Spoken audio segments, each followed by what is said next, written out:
2/17/25.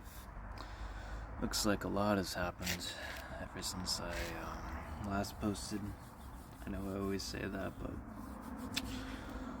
a lot has happened. I don't even know where to begin. Um, First off, I guess there was the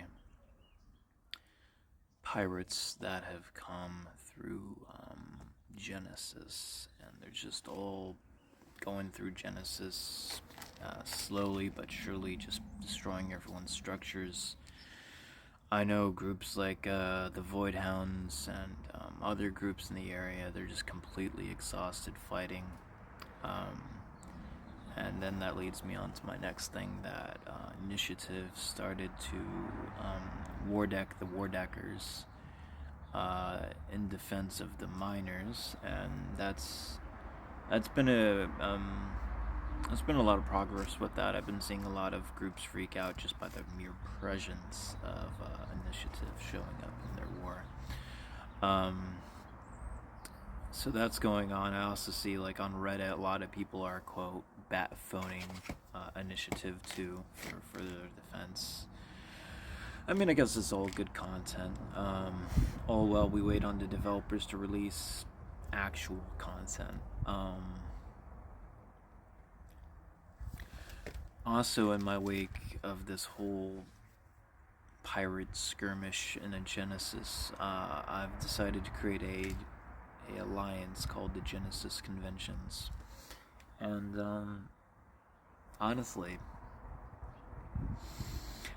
I think it's probably one of the best ideas I've come up with in the game. I gotten about 7 groups to join my organization, but I mean, seven of them pledged to join the group by, like, for example, Corsair. They were war decking like 15 groups at a time, so we were literally mass sending messages to all these groups saying, "Hey, listen, we're all in the same war. We should all join, like, an alliance." Because what Corsair was doing is they're doing one of these tactics that one of these, like, I don't want to kind of region lock it, but a lot of these less reputable groups do, where they war deck like 50 be more realistic. They war deck like maybe 10 or 15 groups, and they do that in a single region, because if you do that, it doesn't matter if the groups ally up with the groups at war with the attacker, because if the attacker is declared war against all the defenders cannot share remote repair, command bursts, and other beneficial abilities. None whatsoever. There's been multiple cases of people essentially trying to band together, and then they'll try to remote repair on, like, a different corporation or a different alliance, and then Concord will come and kill them.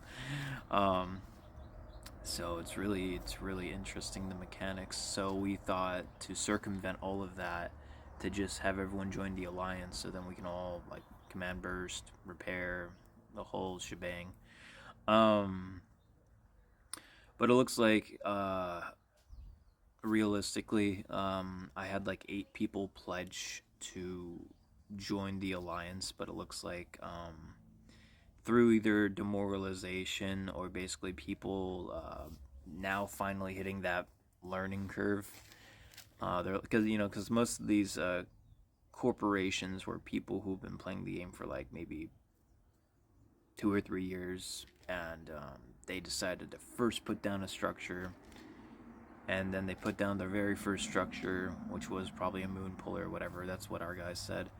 And these guys came around and bulldozed it. It's content. But these guys, like, we already had like 3 groups quit the game because of this whole Corsair event. Of course, they're not called Corsairs anymore. They're called the Alco Squad. Yeah, see, another one of their Dark Triad things that they do is they say, for example, I I'm in a war with them. They declared war against me. And then standard protocol, I don't know if anyone's made a video about this, Jake Fleet or Dr. Oz or whatever, but standard protocol is you alert all your allies immediately that there's a war going on, so then they can offer to be an ally and offer to join the war. So then the attacker is fully aware of all the defenders, basically defending strength, right? But I see so many times that people, they get war decked and they don't alert their allies or anything at all, and that is such a problematic thing. But staying on topic, the reason why this is a problem is because in this instance we had initiative essentially be our ally in the war against Corsair, and that essentially scared again, I'm saying this not to be exaggerating, I'm just telling you the facts of what I see. Initiative scared Corsair so much that Corsair moved their major corporation, which is GOP Stop or whatever, to their new alliance, the Alco Squad. So they spent over $1 billion to get out of the war, so Initiative doesn't essentially participate in the war anymore, because now the new warring alliance is the Alco Squad, and now the Initiative need to reapply for the allyship, and these warring groups are fully aware of these mechanics that are, that you can completely abuse in the game. And that's what we're seeing right now, and God bless Initiative for all their hard work that they're doing out there for us poor miners. Other than that, I'm just really super depressed that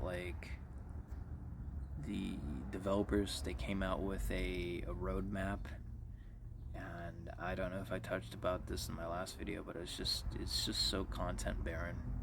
Yeah, I mean, literally there's content 1 and content 2, something you would see in early investment stages. This is supposed to be people's content for the entire year, paying a year subscription of EVE Online. So it's just alright guys, that's what we're getting. Last year we were getting a $15 billion battle cruiser and a $12 billion destroyer from the Circle of Death. Hopefully we can save $12 billion to get the 150,000 encrypted clones.